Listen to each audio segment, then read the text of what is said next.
The Beatles were just one of many young groups that sprang up in England during the 1960s. Styling themselves after the likes of James Dean and Elvis Presley, they played a derivative style of rock and roll known as the Mercy Beat.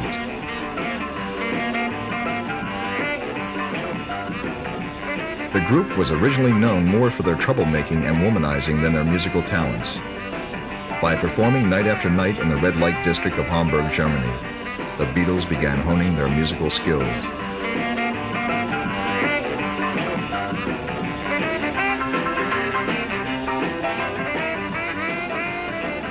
The band eventually landed a record contract with EMI Records, and early in 1963, their single, Please, Please Me, reached number one.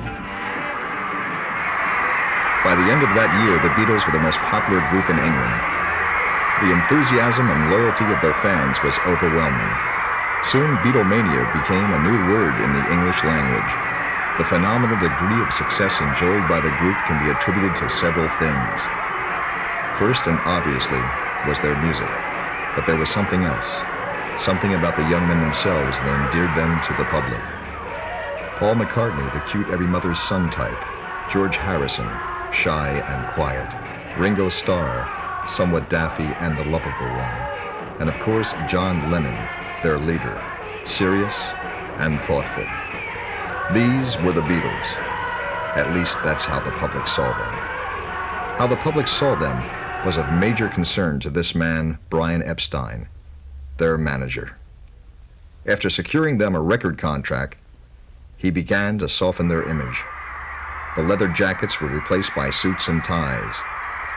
The once rough and rebellious Teddy Boys now became four nice lads from hard-working middle-class families. It was also Brian's idea to conceal John's recent marriage from the public. Beatlemania was in full swing when they performed here at ABC Manchester Theatre.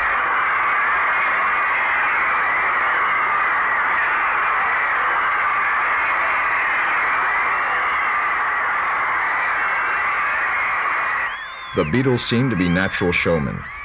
At ease in front of the camera, their light-hearted and clownish antics endeared them to the press. Brian Epstein was later to use this special relationship with the press to keep their innocent image intact.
In February of 1964, the Beatles were scheduled to perform on The Ed Sullivan Show. Beatlemania would soon sweep across the U.S. Sylvia and I first learned about the Beatles back in October 1963 at London Airport. There was an enormous crowd of kids gathered around, and Sylvia and I asked them what was going on, and they said the Beatles are here. But we didn't even know who the Beatles were. We'd never heard of them. And that night, I booked Ringo Starr, Paul McCartney, George Harrison, and John Lennon for 3 shows for $10,000.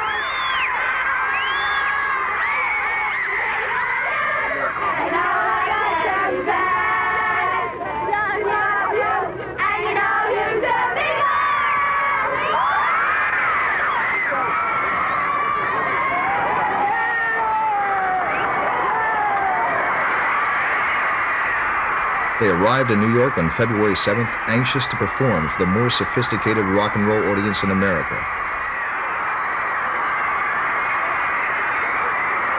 They were a little disappointed in the fact that America did not view them so much as rock and roll stars, but teenage pop idols.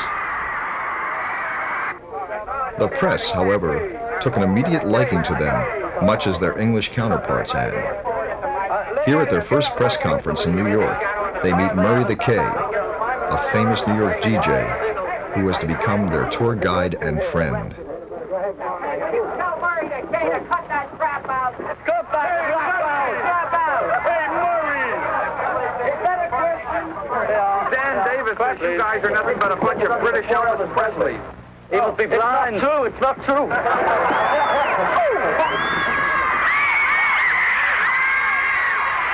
The Beatles were booked at the Plaza Hotel, which had already been besieged by thousands of teenagers waiting for their arrival.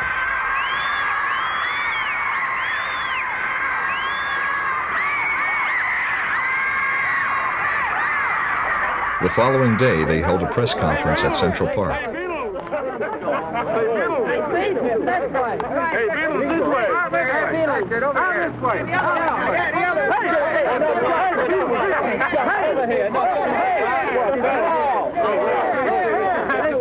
other way. The other way. Oh, there, that way.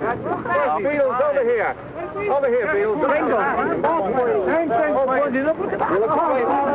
Will you do it once more? I am stumped. Come on, Why don't the guys work back and show some snow on the ground, get a picture that looks like... Yeah, why don't you go back? Oh, come on, I got an idea. Liverpool in the States somewhere. Huh? Yeah. Liverpool, England. Yeah, when you phone up, you're gonna... can I have a call to London, England, please? There's London... Later that day, they traveled to the CBS television studios on 53rd Street for a rehearsal of the Ed Sullivan Show. George had remained in the hotel the entire day, suffering from a sore throat, and there was some doubt as to whether he would perform that night.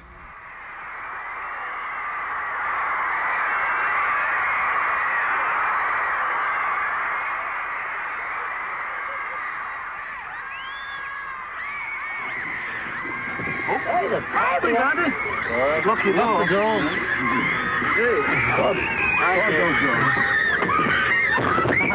Hi, girl. This is old man here going, coffee.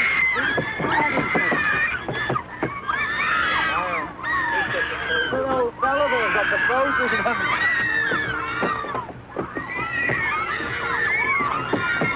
Yeah. The horse is in front. Get the horse. Come on.